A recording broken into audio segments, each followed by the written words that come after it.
So, Seiko is a well-known Japanese brand of clocks and watches. According to their website, they started back in 1881. It was just a small shop that was selling and repairing timepieces.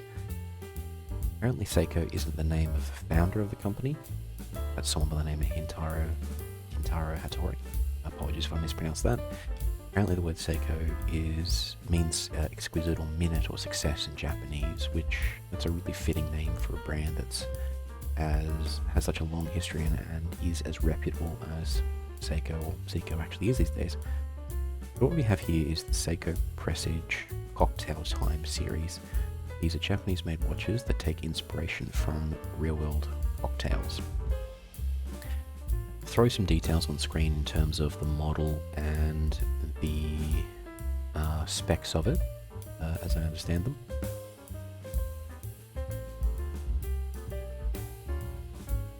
One comment I need to make is that this probably isn't the correct box that this comes with. I'll tell the story of where this comes from in a second, but the store that sells these, they have a bad habit of just grabbing the first Seiko branded box they see to put the actual watch in, so whether this is correct or not, whether they're all the same, I honestly don't know. All of the Seiko boxes that I've had thus far, except for one limited edition, generally look like this as far as I remember.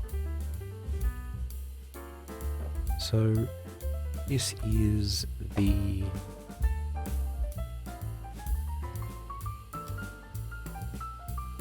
Seiko Presage Cocktail Time series. I'm pretty sure this one's based off a martini, actually.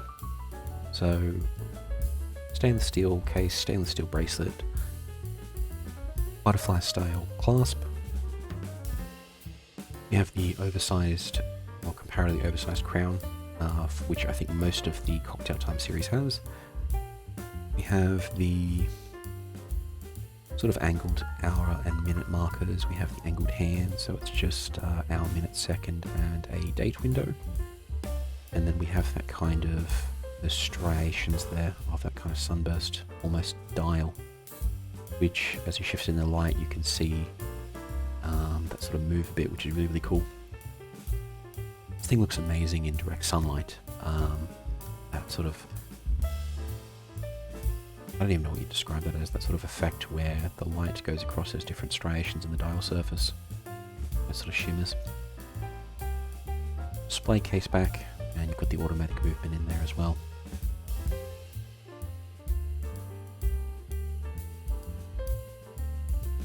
Sits very well on the wrist. It's comfortable, it's very lightweight. Because it's sort of all silver and that sort of white dial, it doesn't visually disappear, but in terms of the weight and the comfort of it, there have been times I've completely forgotten I'm even wearing this. It's only been when I sort of go down to type and I rest my wrist on the table that I sort of feel that I'm still wearing it. I'm like, oh, I haven't taken that off yet. So it's very comfortable on the wrist. I did have to get a couple of links removed to get it to fit for me, but that's fine. You can adjust as you need to. Now the story behind this one is there's a little local jewelry store and they have a kind of a discount window in one corner of the shop, and every couple of months I'll sort of swing by and just have a peek in what's in the case at that particular time. And about a year ago I swung by the shop and I noticed they had this in the display window. Now it was the dial which immediately caught my eye. It was just shimmering, it looked so nice in the display window. And it didn't take long for me to find an excuse to buy it because it was at a relatively good price, definitely below MSRP. And of course I knew the Seiko brand, I knew about this series, I'd seen pictures of it before. So when I saw this particular window I was like, yeah, okay, I'll make up an excuse. I ended up being a birthday present for myself. So, a belated birthday present for myself, I should say. So I ended up grabbing it, and this was a year ago at this point. So you've got that really lovely dial there, which has that lovely effect as it moves in the light. You've got that sort of green second hand, which apparently represents the martini, the olive in a martini, and the rest of the design elements sort of represent the cocktail or the colour of the drink in itself. There are different versions of this same watch which have different colours, like there's a bourbon inspired one, there's a green one which I think is either based off absinthe or some kind of cocktail involving absinthe. A friend of mine's actually looking for the green dial version with a leather strap. If he can find one at a good price, he'll grab that one. So it's quite a well-known series because he's not a watch guy at all.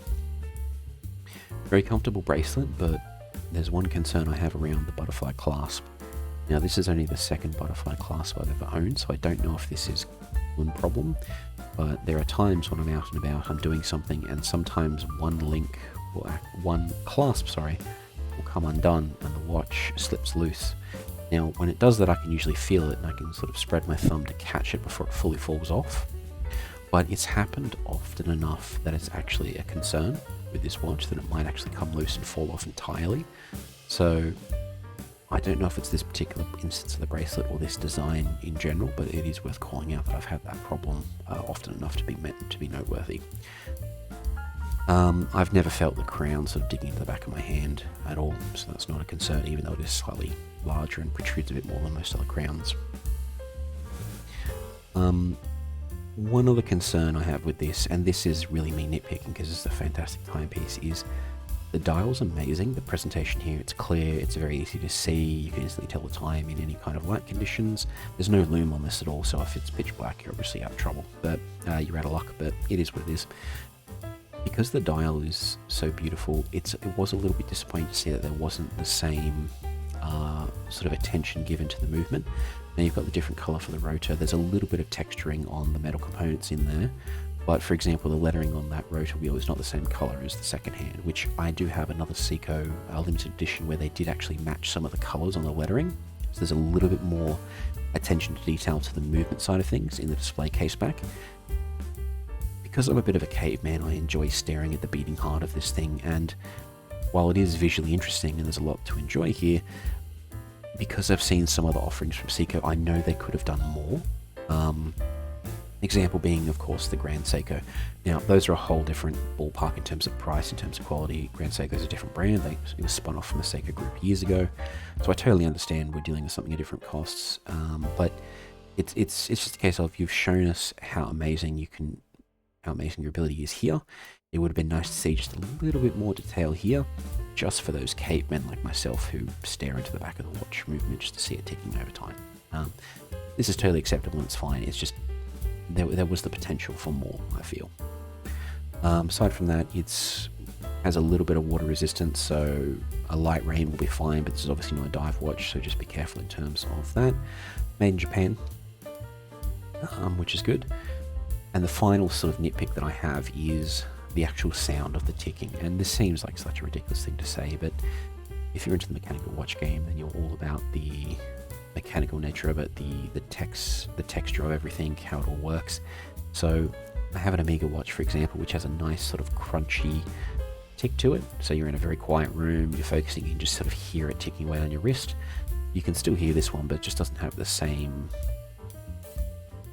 timbre to it as the other one.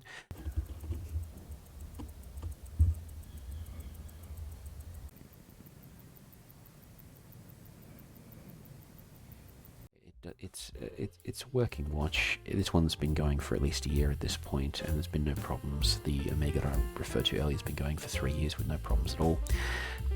It's just such a silly thing to even complain about, but yeah, I think it is worth calling out for someone who's a bit of a mechanical watch nerd, like anyone in this hobby actually is. It's just that sound is not as nice as I've seen on some other movements, but it's a totally workable movement, has a nice power reserve, keeps time, and overall I'm really happy with this particular watch and this purchase. It's just those were my little nitpicks of something that's really, really good. Those are the couple of things that could have made it even better than really good, at least in my opinion.